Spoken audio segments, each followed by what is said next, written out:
are these numbers something that we can trust? Because we saw just today, I have a news story says 3,500 cases from San Antonio alone have been thrown out. And then we've gotten Florida over a dozen labs reporting 100% positive rates. And that's nonsensical. We all know that we're not at 100% positive in all of these labs. And we're not talking about one test, we're talking about hundreds of tests, which when you put them all together, we're talking about thousands and thousands of tests.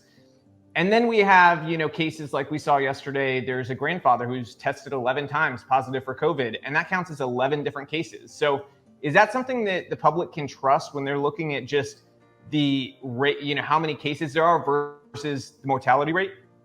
I think it's hard to know when you're looking at cases, whether they're being multiple counts of individual cases, but really what's probably more important is how serious this is. I mean, each year, maybe a couple 100 million people might get a cold, but we don't count the cases.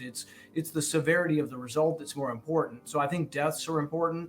And I think following the death curve, we should have some comparisons. Everybody's saying New York's a fabulous success and Florida's a disaster. Well, it's actually the opposite. If you look at New York's death rate, it's about 1,600 per million. If you look at Florida's death rate, it's about 200 per million. So 1/8 the death rate. And even if Florida still suffers a lot more in the next couple of months or so, I don't think they can get anywhere nearly as bad as it happened in New York. And in fact, the worst public policy, public health decision of all of this had to have been Cuomo deciding to send coronavirus patients that were positive back to the nursing home. So I think there should be less concern about how many people have it, because I think what we're going to discover, we don't know all this yet, but I think what we're going to discover is that a much younger set of people is getting this. The average age is going down. And I think the lethality numbers, the mortality is going to go way down over time. And really, since we don't have a vaccine, the one way we get immunity is by having more people get it. And I don't think it can be said enough what a positive thing it is to have millions of people who now have immunity, because they essentially are now blocking the spread of the virus.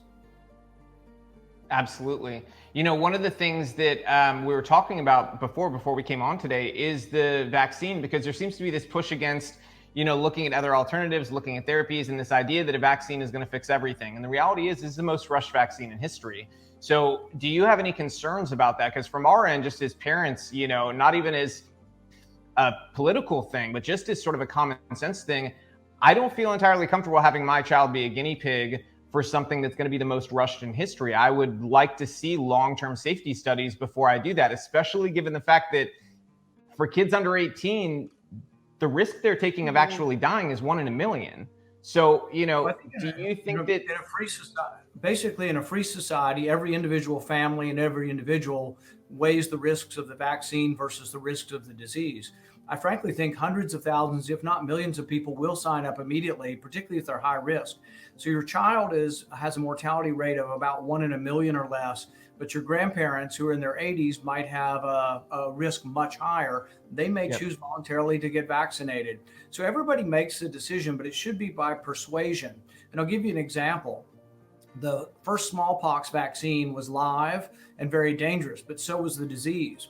In the first 50 years of the live vaccine, you get to the Revolutionary War, and George Washington knew enough about how bad smallpox was that he made Martha and the rest of the family, before they came to visit him, get the smallpox vaccine. So I'm kind of pro-vaccine, but I'm also pro-freedom. And basically, the higher risk people will make a choice, and a lot of them will get it. And then we'll study that over 6 months, a year, 2 years.